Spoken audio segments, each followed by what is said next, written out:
চাল না, তোমার প্রবল মারার সুযোগ আছে। অসংখ্য খুন, ধর্ষণ, জালিয়াতি কেসে ফেসে গেছে ওই শয়তান সদানন্দ শিকদার আর তার কুপুত্র রতিকান্ত।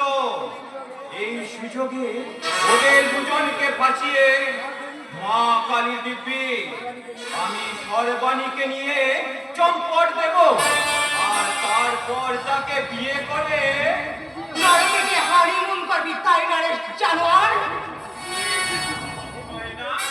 তুই কি বলছিস? তুই আমার যে উপকার করেছি, প্রয়োজন হলে তোকে বিয়ে করে আমি এই তোর দাদা তোকে বিয়ে করবে কোন সালা রে?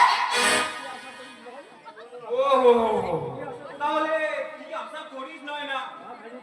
মা কালী দিব্যি তোর জন্য আমি আমার জীবনও দিতে পারি।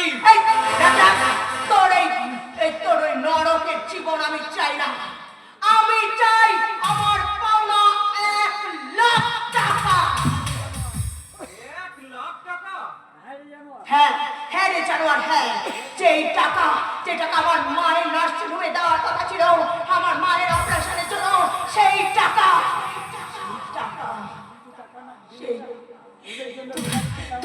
তোরা আমাকে বস্তিবাসী মেয়ে ভেবেছিস।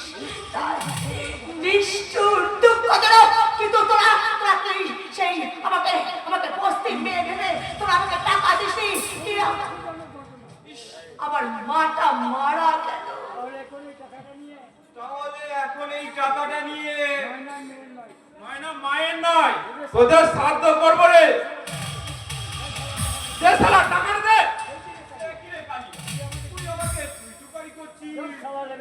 চুপ শালা, লেভেল সাটা ভাগ বলো। চুক্তি করে কাজ করালি, অথচ টাকাটা না দিয়ে ওর মাটাকে তোরা খুন করলি। খুন করেছি? কি বলছিস রে কালিয়া তুমি? হ্যাঁ হ্যাঁ সারা তোরা আমার মাকে খুন করেছিস।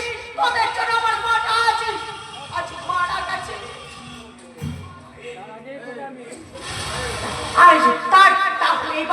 এবার আমি সব সত্যি ফাঁস করে দেবো। আমি ম্যাডামের কাছে